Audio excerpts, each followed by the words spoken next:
classic is, I think, one of my favorite techniques, just because on a good classic day with good kick wax, it's just hard to beat that feeling, and it's something that you can continue to master and you continue to improve, and like when it feels good, it just feels so great. So I want to start with what I felt like was my most recent kind of breakthrough in classic skiing, kind of what really helped me. So a big portion for me is I've always been able to relax when I'm skate skiing. And skiing is all about that power and then relaxation. And so for myself in skating, I can be like here and I'm like pretty relaxed. So I can just like glide on that ski, boom, come through. But like for classic, I always felt like I had a portion, like I was always just like working. I always felt like I was flexed.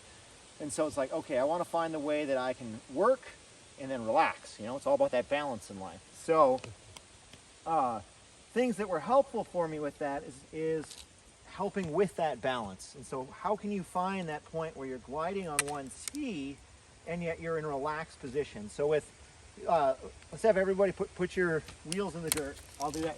That just gives us a little bit extra balance. So, you know, where we're really gliding and we're getting the power to be able to kick is we want to have all of our weight on one ski. And I don't know how great your guys' balance is, but I find for myself it's pretty challenging, especially on roller skis, to stand on one ski. So one of the ways that I sort of help with that is I have a pole there that I can either choose to wait or not. And with just that pole on the ground, then I can be in this high position. I'm going to go to the side so you guys can see that, where my pole is here, and I can really kind of like rest here. So cues that I think about is I think about having my femur in a vertical position. So my femur's in a vertical position, and I want to have my my back leg up off the ground a little bit.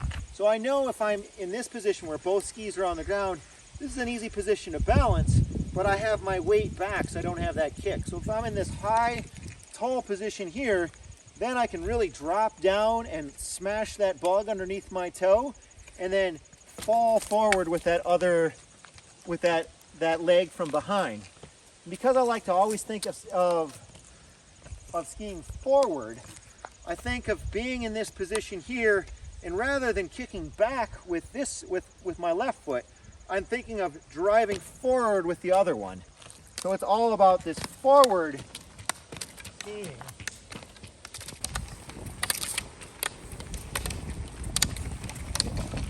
Really weight those poles so that can give you that moment of balance on the ski.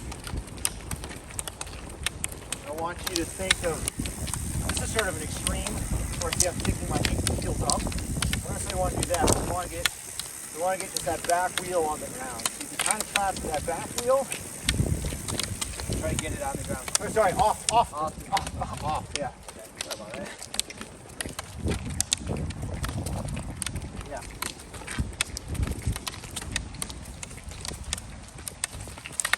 I like to think of those vertical femurs, and then I almost like put a nice stretch in my Achilles. Okay. Let's switch to, I'm just going to try this.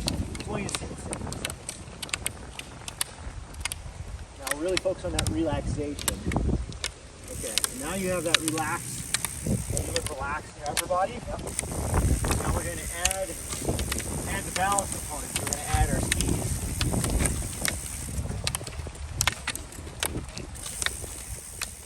Right.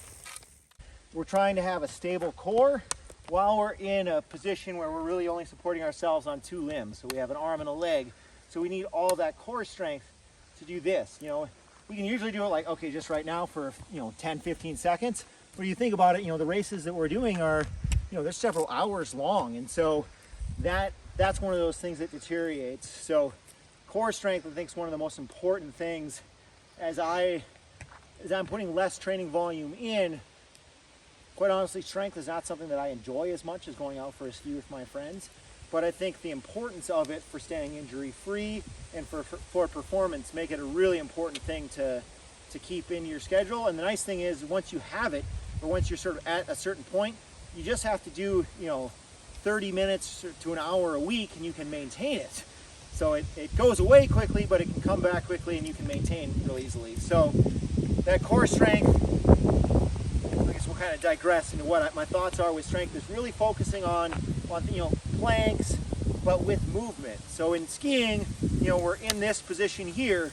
So having a movement where you're like, okay, I'm doing a plank and then I switch my different arms, or I'm moving my leg back and forth. Because just like when we're here and we're striding and we're like, okay, I have to use these little balance muscles, the same thing happens, whatever this twists around here. So those types of things are really good. And one of the best ways to do that is do that as part of your ski. Say, hey, I'm going to do 10 minutes of strength while I'm skiing, and really focus, like when we're skiing here, really focus on being able to balance in a nice high position. Maybe I'm going to lift a little bit higher, get a little bit of that lower back with my back leg. Maybe I'm going to purposely actually add a little bit of disturbance in there. Ways to make it easier though are really adding those poles. So one of the things I thought overall with the group is it going from a position out here with the poles to almost a little bit closer in. You think about this here, I can drop my weight on the pole, and my power comes from there from just dropping my weight. And so I've got 160 pounds just hitting the poles. Whereas here, I'm using my muscles to pull back. So it's trying to be as strategic as possible of like drop, and then also, in this position here, I'm dropping the back leg. Everything is dropping, so I'm using as little energy as possible. The other game I like to play is I want to try to glide a little longer than the guy in front of me. He's gliding pretty well. You find that point where like, okay, can I glide just a fraction of, and or do I match? I usually start by matching and then I try to go even longer. Right.